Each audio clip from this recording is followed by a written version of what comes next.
E aí, meus amigos, tudo bem com vocês? Começando mais um vídeo aqui na Solar TV, falando um pouquinho da 14300 e a relação da tecnologia da SMA, como isso pode acontecer no melhor dos cenários. Então, quando a gente fala em inversor, a gente fala um pouquinho das questões, das características tecnológicas que tem embarcada dentro desse inversor, que pode ser decisivo na hora da gente fazer a melhor jogada com a exportação dessa energia. Será que eu preciso exportar? Será que eu posso controlar isso?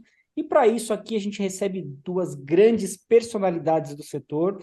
Primeiro, as boas-vindas para as mulheres aqui, a Bárbara Rubim. Seja bem-vinda, Bárbara, tudo bem? Obrigada, Ricardo. Para mim é um prazer estar aqui com vocês hoje, com você e com o Bruno, para a gente conversar aqui desse assunto que é tão querido para mim, né? Se falar de 14.300 de regulação, tô dentro.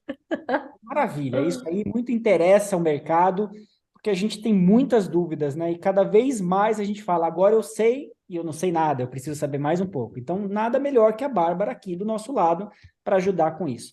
E do outro lado aqui o Bruno, que é um especialista aqui da SMA, sabe tudo sobre tecnologia da gigante na fabricação alemã aí de inversores de alta qualidade. Bruno, seja bem-vindo, tudo bem?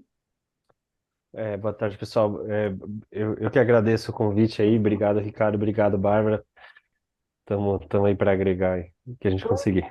Vamos começar com a Bárbara aqui. Bárbara, a gente sabe que a 14300 ela vai trazer um. Eu falo que é um integrador 2.0, porque ele precisa saber cada vez mais do negócio dele, ele precisa entender a lei, para começar a ler o que está falando lá, né? E entender qual é o melhor dos mundos para cada cenário. Antes, a gente podia padronizar o cenário. Olha, vou vender um gerador de 10 quilowatts e esse consumidor, ok. Mas hoje não existe mais isso. Hoje existe um cenário que a gente precisa conhecer a fundo. E eu queria te perguntar, assim, quais são os tópicos que você considera, assim, chave na mudança que a tecnologia vai fazer a diferença? Olha, Ricardo, eu acho que, primeiro que esse ponto que você colocou, ele faz todo sentido, assim, né? E eu até tenho dito bastante que a o marco legal da geração própria, ele de maneira alguma inviabiliza a geração própria de energia. Pelo contrário, em diversas simulações que a gente fez, um consumidor comercial, por exemplo, que tem uma simultaneidade média aí de uns 30, 40%, que são números até bastante conservadores para quando a gente fala para um comércio, ele ainda consegue ter uma economia média, então, considerando aí um ciclo de 10 anos, por exemplo, para frente, de cerca de 70% na conta de luz dele, começando essa economia em 85%. Então, os números ainda são muito atrativos para o consumidor que quer gerar a própria energia. Mas, sem dúvida alguma, o mercado fica realmente mais complexo. E aí, essa complexidade permeia a gente explicar para o consumidor o que, que acontece, como é que vai ficar a conta dele agora, mas também a gente entender quais são as oportunidades que a 14.300 traz para a gente. E aí, quando a gente olha, por exemplo, para a lei de maneira geral, para essa questão da gente ter que pagar um pedágio pelo uso da rede de distribuição, por exemplo, ou pela questão da gente estar caminhando para além da 14.300, mas dentro do setor elétrico, cada vez mais para um modelo de precificação de tarifa que vai ser horário, então que vai depender da hora do dia e que vai depender do local em que você está, a gente percebe que a gente tem um setor que tem também mais oportunidades para a gente trabalhar armazenamento de energia e para a gente trabalhar a gestão da energia. E isso é muito interessante porque se já era uma tendência que a gente tinha muito grande dentro do setor elétrico, essa tendência ela ganha um impulso ainda maior com a 14.300, porque a 14.300 passa, por exemplo, a permitir que o consumidor que queira gerar a própria energia, mas também ter um sistema de armazenamento com uma bateria, possa fazer isso, né? E a partir dessa possibilidade, a gente tem esses outros inúmeros serviços ou inúmeros produtos que o integrador pode ofertar para o cliente dele, seja uma indústria, seja um comércio, seja um proprietário rural, que vão gerar valor para todas essas coisas. Que legal, muito bacana quando a gente coloca essas grandes ideias aí e mapeia o quanto esse cenário vai ser produtivo para todo mundo. Quando você fala que a oportunidade da simultaneidade é um fator que vai acelerar o processo, né? Por quê? Veja bem, hoje, em alguns casos, alguns comércios, é mais vantajoso ainda você desenhar, modelar essa tecnologia para o autoconsumo instantâneo. Mas eu trabalho em casa, home office. Tudo bem, eu não trabalho em casa, mas você também pode desenhar um cenário onde o sistema é mais inteligente e ele vai entender o que ele precisa fazer ao longo do dia para aproveitar melhor a produção de energia. Vou armazenar, vou aquecer a piscina, vou fazer isso. E aí, Brunão, queria que você falasse. Hoje, o que a gente já tem de tecnologia embarcada dentro do inversor, já é possível fazer isso? É, sim, Ricardo, o que a SMA vem trazendo de tecnologia vai além simplesmente do inversor como um equipamento de conversão de energia qualquer, né? A gente consegue, através do inversor e dos nossos. A gente tem alguns equipamentos de gerenciamento de energia também, através da nossa plataforma que ela é integrada, então é uma solução que vem também no hardware, mas também no software, né? A gente já consegue integrar, por exemplo, isso pensando já também voltado no mercado europeu, onde existe essa questão faz muito mais há mais tempo, né? A questão, por exemplo, das cargas inteligentes, né? Então, o que a gente vem é com uma plataforma de internet das coisas. Então, por exemplo, por que que eu vou lavar a roupa? Eu fico o dia inteiro fora de casa, né? Então, eu posso programar a minha máquina de lavar roupa ou eu posso integrar ela no meu sistema e a partir do momento que eu tenho uma geração acima de um certo limite que eu consigo ligar aquela carga, né? Então, já existem esse tipo de equipamentos inteligentes que a gente consegue agregar na nossa plataforma dependendo do protocolo ali que fala, e também tem agora, é uma coisa que é nova, que também a gente consegue integrar, que são as tomadas inteligentes, né? Então a gente tem, se o seu equipamento não é inteligente, tem uma tomadinha que você compra e você consegue acoplar ali, e aí essa tomadinha ela fala com o nosso sistema, então você fala para ele ali quais são as suas condições, né? Então, isso vai além da geração de energia, vai do uso inteligente da energia, né? Então, por que que eu vou. Aqui no Brasil, ainda para clientes residenciais, a gente não tem a tarifa de pico, né? O custo de pico, mas em alguns países já tem. Então, por que que eu vou usar minha energia quando a minha energia é mais cara, né? O custo da energia é mais cara quando eu posso usar ela em os horários do dia. Então, eu posso integrar isso tudo no nosso aplicativo. A gente tem uma certa integração e também com os carregadores de carro elétrico, né? Então, a gente também tem, a SMA também tem essa oferta de carregamento de carro elétrico, né? Dos carregadores, que também fazem a integração nessa plataforma com o uso inteligente da energia, né? Uhum. Quer dizer, né, gente, é muito legal a gente analisar, que a gente fala, mas carro elétrico, carregador, isso está muito distante ainda da realidade. Eu acredito que isso vai ser tão rápido, eu quero até a opinião da Bárbara aqui, que daqui a pouco vai ser tão comum você armazenar, carregar o carro, que a gente vai ver isso mais cedo do que a gente esperava. E aí, Bárbara, eu te pergunto, com a 14300, ficou melhor essa questão também relacionado às baterias e aos carregadores? Como é que ficou isso? Excelente ponto também, Ricardo, porque com a bateria, sim, sem dúvida alguma, ficou melhor. Por que que ficou melhor? Porque antes não tinha nada, né, gente? Então, antes, se eu fosse, antes era zero. Então, assim, agora a gente tá no mundo ideal de regulação para armazenamento? Não, mas a gente saiu do zero. É tipo isso. Então, antes, o consumidor que quisesse gerar a própria energia com o sistema de armazenamento, a gente falou que ele estava no limbo regulatório, né? Ele nem podia, ele não, nem podia e nem tinha uma proibição expressa para isso.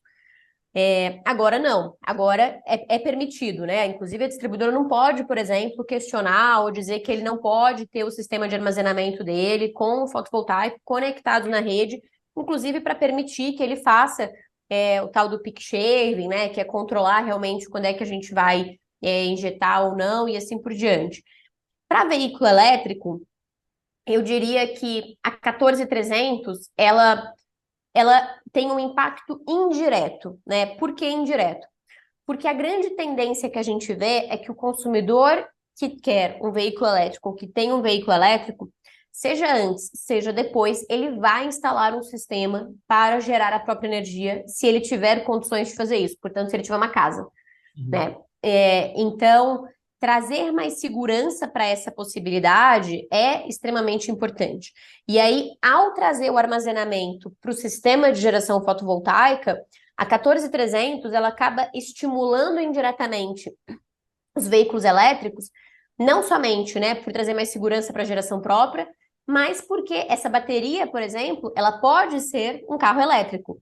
Né? O carro elétrico pode ser utilizado como bateria da residência ali durante os momentos, ou do comércio, o que for, durante os momentos em que ele estiver lá. Então, acho que isso são formas de incentivar.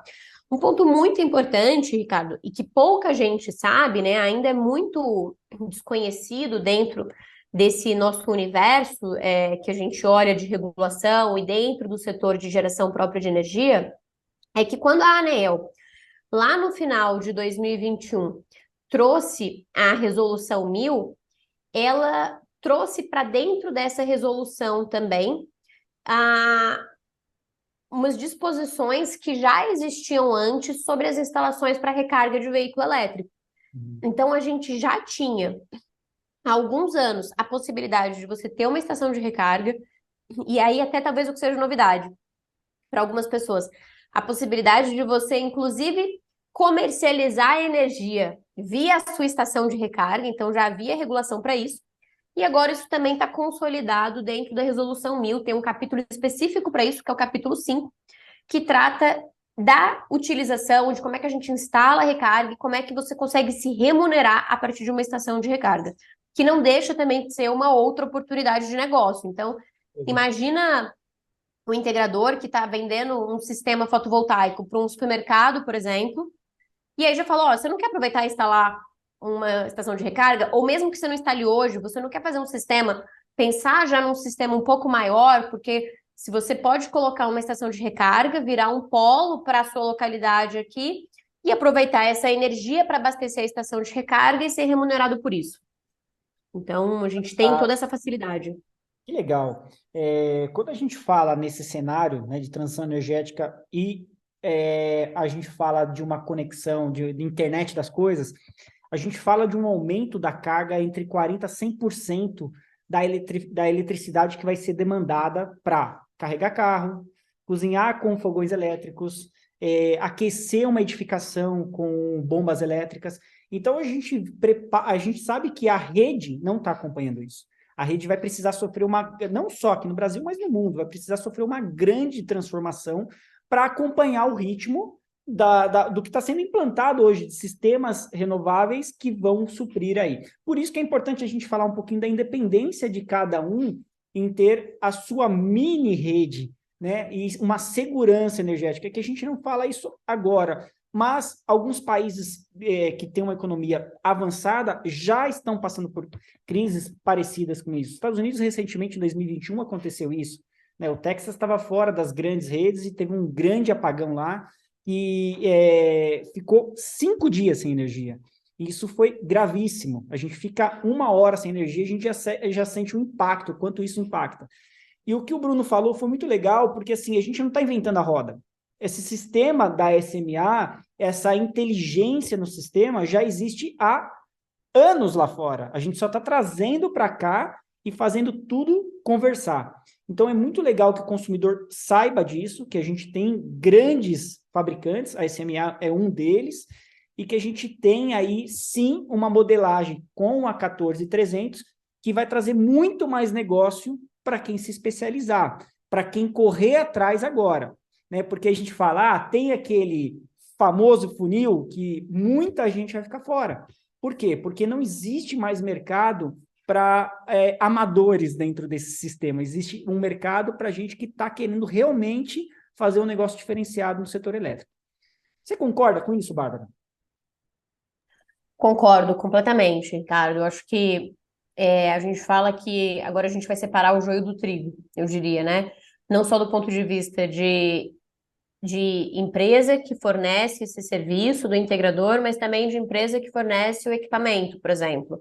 Porque cada vez mais o consumidor ele se torna mais informado. E ele vai demandar equipamentos de empresas que tenham robustez, por exemplo, né, que tenham um track record aí de utilização até internacional, realmente, e que já tenham projetos também, cases específicos com a solução, sobretudo quando a gente olha para essas soluções mais inovadoras, sobretudo quando a gente olha para mini grid, daqueles produtos em outras localidades. Então, acho que essa profissionalização, acho que a gente pode chamar disso, né? Assim, a gente atingiu um estado no mercado fotovoltaico em que a gente, de fato, passa agora por uma maior profissionalização do setor, tanto do ponto de vista de mão de obra, quanto do ponto de vista de equipamento. E aí, como você comentou, é extremamente importante que quem assiste a gente saiba dessas possibilidades de negócio e se capacite para aplicá-las e também procure bons parceiros, como a SMA mesmo, para ajudar a tirar essas ideias do papel e levar isso como uma solução concreta para um possível cliente. Show de bola, Bárbara. Obrigado.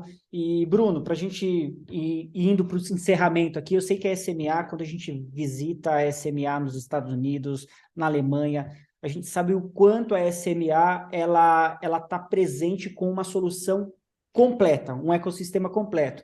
E eu queria que você falasse um pouquinho disso, quando a gente fala assim, olha, o consumidor ele às vezes ele vai optar por um sistema que ele não sabe analisar, então ele tem 3, 4 propostas, acho que hoje até mais que isso, às vezes ele tem 10 propostas, ele se perde nas marcas.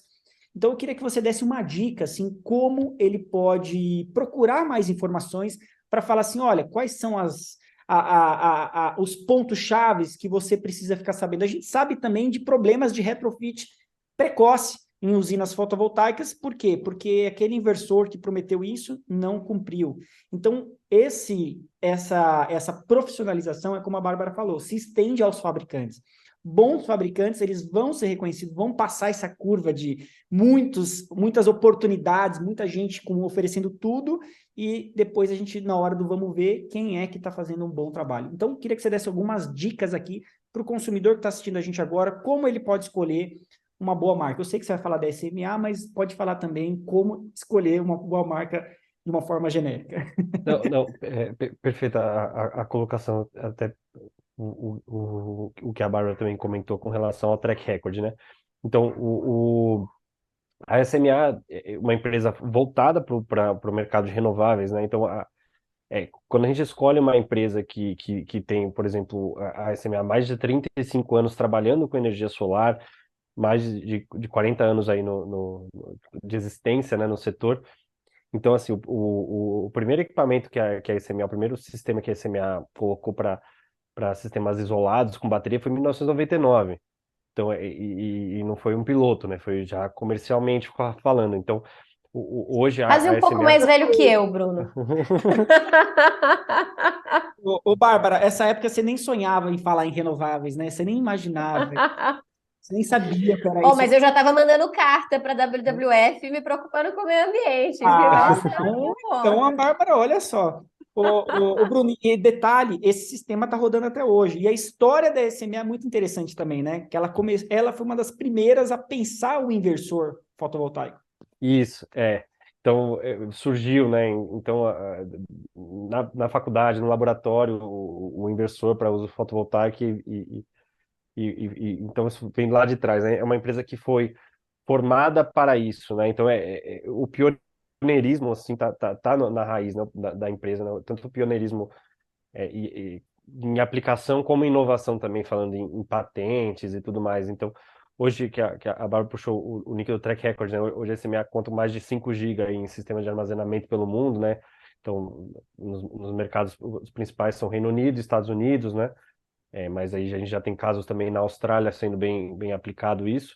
E aqui no Brasil, né, a gente também traz cases, tanto no off-grid, no fora de rede, né, para sistemas residenciais, como também para sistemas comerciais, né? Então a gente já tem casos aí de sistemas fazendo peak shaving, sistemas maiores, sistemas grandes no agro. Então a gente também traz cases no Brasil, né?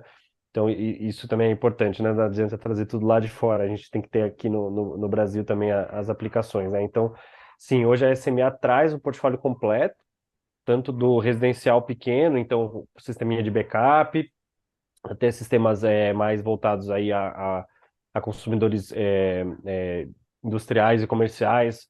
Então a gente traz também todas as aplicações como o peak shaving, que a Bárbara comentou, e também o backup também naturalmente, e também para soluções de larga escala, né? Então você comentou sobre como que a rede vai comportar esse aumento de carga, né? Então o armazenamento também tem um papel muito grande é, nas aplicações de larga escala. Então, a gente já vê o Brasil investindo nisso, né? Em baterias de larga escala. A gente vê países como o Reino Unido, Estados Unidos e a própria Alemanha colocando containers e containers de bateria para reforçar a rede elétrica. Quanto mais a gente tem a inserção de renováveis, quanto mais a gente tem a inserção de equipamentos eletrônicos fazendo a geração, a gente também tem fragilidades que a gente cria. Então, o reforço com bateria é um investimento que ele é muito mais rápido do que fazer linhas de transmissão. É claro que eu acho que uma coisa não acaba competindo com a outra, né? Elas se somam, né? Mas você passar novas linhas de transmissão, você fazer retrofit em subestação, tem um custo muito alto também e um tempo, né, que isso leva, principalmente no Brasil.